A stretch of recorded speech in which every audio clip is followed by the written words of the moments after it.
ഇത് നമ്മള് ഈ പുല്ലില്ലേ, പുല്ല് തന്നെ ഈ പുല്ല് പറിച്ചിട്ടേ നമുക്ക് നമ്മുടെ പിന്നെ ചെടിക്കൊക്കെ ഇട്ട് കൊടുക്കാം, മുളകും ചെടിക്കും ഇതിനൊക്കെ ഇട്ട് കൊടുക്കാം. ഒന്നും കൂടെ വളരാൻ വേണ്ടിയിട്ടാണ് ഞാൻ നിൽക്കണേ. പിന്നെ ഈ മണ്ണ് നമ്മൾ വെട്ടിയിട്ട് ഇപ്പം എന്തിനുള്ളതാണെന്നറിയോ സന? എന്താ ഇത്? നമ്മുടെ ഈ ചേമ്പില്ലേ, ഈ ചേമ്പും കൂവ നിൽക്കണുണ്ടല്ലോ, ആ ചേമ്പിനും കൂവക്കും നമ്മൾ മണ്ണ് ഫുള്ളാക്കി ഇട്ട് കൊടുത്തില്ലെങ്കിൽ ഇതിന് വിത്തിറങ്ങില്ല. അപ്പം അതിൻ്റെ കടക്കൽ നമുക്ക് മണ്ണില്ലടി വേണ്ട. അപ്പോൾ അത് മണ്ണിട്ട് കൊടുക്കാൻ അധികം വെട്ടാൻ പറ്റില്ല. തൈറോയിഡിൻ്റെ ബുദ്ധിമുട്ടുള്ളവരെ നെഞ്ച് കിടന്നടിക്കും. അധികം വെട്ടി നമുക്ക് എടുക്കാൻ പറ്റില്ല. എന്നാലും ഞാൻ വെട്ടും. വെട്ടാണ്ട് നമുക്ക് കാര്യങ്ങൾ നടക്കില്ലല്ലോ.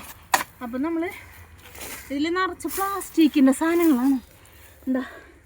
അപ്പോൾ നമ്മൾ ഇതിങ്ങനെ എടുത്തിട്ടില്ലേ, നമ്മൾ അപ്പുറത്തേക്ക് കൊണ്ടുപോകും. ഈ സാധനം അപ്പുറത്തേക്ക് കൊണ്ടുപോയിട്ടേ നമ്മൾ ഇതിങ്ങനെ ഇങ്ങനെ നല്ല പാടാണത് ചെയ്യാൻ.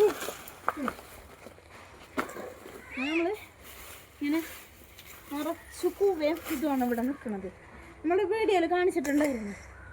നമ്മളെ വീഡിയോയിൽ ആദ്യത്തെ നമ്മൾ 2-3 വീഡിയോ ഇട്ടത് നമ്മൾ കാണിച്ചിട്ടുണ്ടായിരുന്നു. ഈ വീഡിയോയിൽ ഈ പൂവ നിൽക്കണത്. അപ്പോൾ കയറ്റി ഒരു ഇത്തിരി മണ്ണില്ല എൻ്റെ കിടക്കലേക്ക്. അപ്പോൾ നമ്മൾ ഇല്ലാണ്ട് ഇതൊക്കെ ഈ സംഭവങ്ങളൊക്കെ ഇതൊക്കെ പുറത്താണ് വരുന്നത് കേട്ടോ.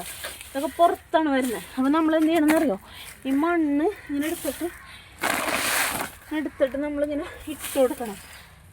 അപ്പോൾ ഇതിൻ്റെ കടക്കലൊക്കെ മണ്ണ് ആയിക്കഴിഞ്ഞിട്ടുണ്ടെങ്കിൽ നമുക്ക് ഞാൻ ഈ മണ്ണിടുന്നതിൽ വല്ല എങ്ങനെയാണ് ഇടുന്നത്, ഇങ്ങനെ തന്നെയാണോ ഇടുന്നത് എന്ന് നിങ്ങൾ നമ്മളോട് കമൻറ്റിൽ പറയണം കേട്ടോ. ഇങ്ങനെയാണോ ഇതിന് മണ്ണിട്ട് കൊടുക്കുന്നത്?